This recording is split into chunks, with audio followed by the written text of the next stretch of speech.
Mary Shippee voted for Senator Bernie Sanders in Wisconsin's Democratic primary this month, well after it was clear he had no chance to become the party's presidential nominee.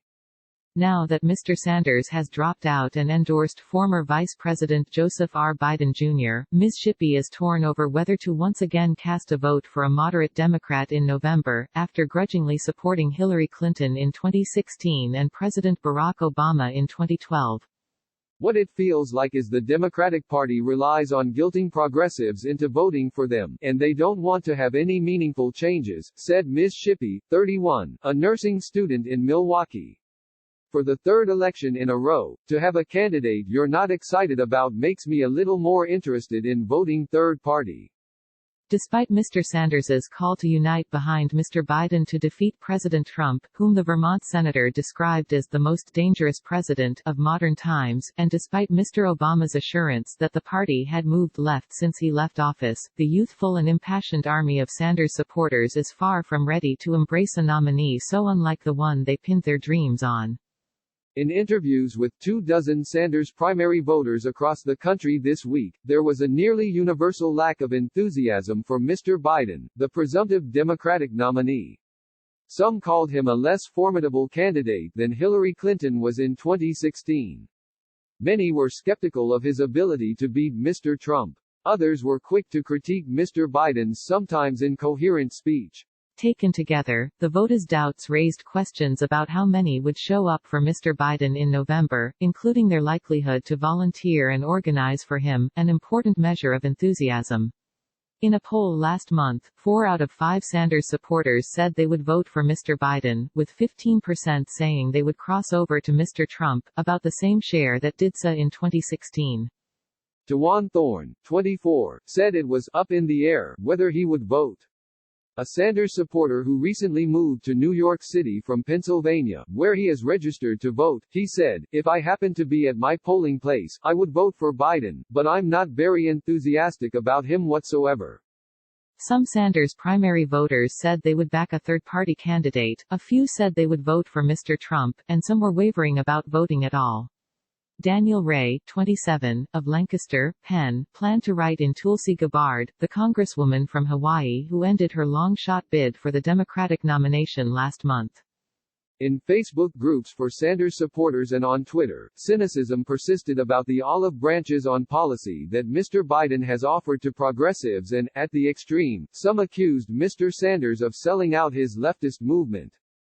It is clear, if it wasn't already, that the Sanders base is far different from the supporters of moderate candidates in the primaries, who moved on quickly from their first choices to coalesce around Mr. Biden early last month.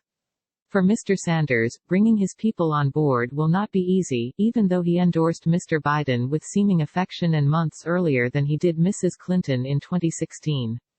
Nathaniel Kesselring of Tucson voted for Mr. Sanders in the Arizona primary but said he would not vote for Mr. Biden because progressives should not compromise on issues like Medicare for all and free public college tuition.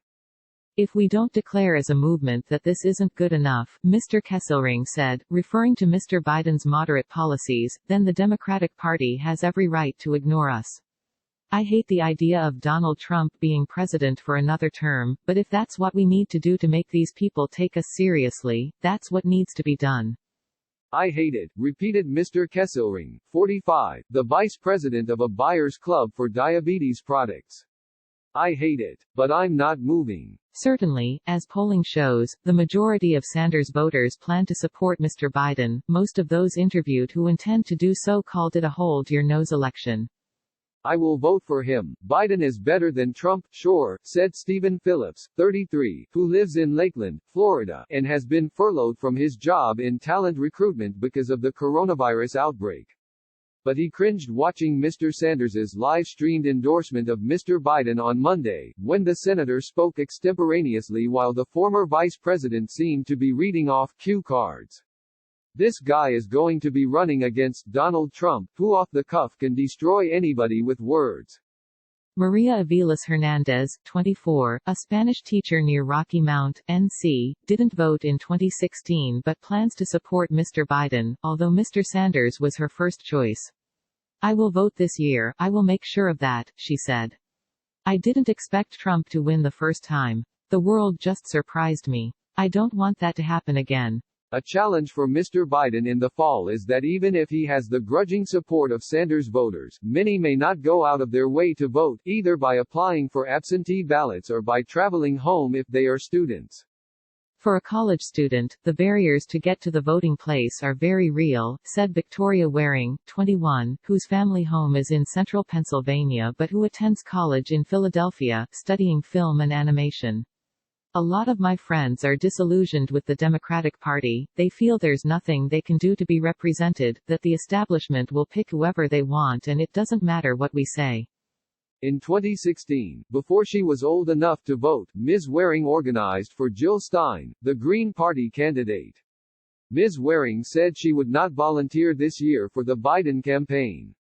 How could I in good faith tell someone to vote for someone who I don't agree with on any issue, she asked. I can't. No, absolutely not. One survey after the 2016 election indicated that 12% of Mr. Sanders's primary voters ended up voting for Mr. Trump in the general election. Another 8% of Sanders supporters voted for a third-party candidate, and 3% did not vote. The numbers were in line with past elections when a losing candidate's primary voters did not support the nominee. But because the 2016 race was so close, with Mr. Trump winning by less than 1 percentage point in 3 crucial Rust Belt states, the Sanders drop-off voters helped tilt the election away from Mrs. Clinton. Some Sanders supporters, to be sure, will be voting for Mr. Biden without hesitation. Natalia Calderon, 34, of Milford, Mich., said that before the state's primary on March 10, which was a kind of last stand for Mr. Sanders, she had planned to vote for the Vermont senator.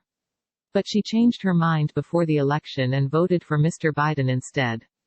I believed in all the things Bernie wanted to do, but then I was doing a little more research and realized what he wanted to do wasn't realistic, she said. When someone promises you the moon, most likely it isn't going to happen. She voted for Mr. Biden in the primary and looks forward to doing so again in November. But many younger voters, who overwhelmingly backed Mr. Sanders in this year's primary race, said Mr. Biden seemed like just another politician with wishy-washy positions on climate change and health care. What they craved, they said, was the type of fundamental change that Mr. Sanders has espoused for decades. Joe Biden, he seems fake to me, said Jacob Davids, 21, a college student in Milwaukee. I don't know his policies, and if you haven't put enough effort into PR and media to make viewers like me know where you stand, I'm not going to vote for you. Kevin Ridler, 55, voted for Mr. Sanders in this year's Democratic primary and cast a ballot for Mr. Trump in the 2016 general election. Mr. Ridler lives in rural western Iowa and is the president of a railway maintenance workers local in the Midwest. He said he had believed Mr. Trump's promises that he would be a friend of American workers. Immediately after the election, Mr. Ridler said, his union's railroad employer refused to renegotiate a contract, citing a new political climate, and workers were forced to take a pay cut. Mr. Ridler now calls his vote for Mr. Trump a mistake that he will not repeat. He supported Mr. Sanders in Iowa's caucuses. But he has a powerful dislike of Mr. Biden, whom he called dishonest, throwing in a few epithets. I think he's got dementia, he said. Honestly, I hate to not vote at all, he said, speaking from a railway bridge under construction outside Jefferson City, Mo. I know that's not the right thing to do, but that's kind of what's going to happen here. Robert Grullen, 29, a carpenter at a door factory near Melbourne, Florida, liked Mr. Sanders's promises to raise the minimum wage and provide health care for all. We love Bernie, he said. Bernie's our guy. He complained that Hispanic voters and black voters, he is third-generation Dominican American, tend to support Democrats but don't get much back. When are they going to have something for blacks and Hispanics, just for us, he said. Mr. Biden struck him as just another politician in a blue suit. To tell you the truth, Trump might get my vote, he said. Donald Trump is a person who's always been known in our community. I like hip-hop, we idolized him because he was a billionaire, he has been in rap videos, he has friends who are African American. In eastern Iowa on Tuesday, Kelly Manning had just finished her route as a letter carrier for the Postal Service, which has lost millions in revenue during the pandemic even as Mr. Trump tries to block relief funding for the agency. Ms. Manning, 55, caucused for Mr. Sanders in Burlington, on the Mississippi River. She heard Mr. Biden speak when he came through Iowa, though she said he had made her nearly doze off. "I'll hold my nose and vote for Biden," she said. Her 31-year-old son, Mason Blow, is another matter. A staunch Sanders supporter, he voted for a third-party candidate in 2016. Ms. Manning said she and her sister were working on him to vote for Mr. Biden, to prevent a second Trump term. "He said he won't vote for Biden, he's going to write in Bernie this time," Ms. Manning said. "The younger people, they're not used to having their dream crushed as we are.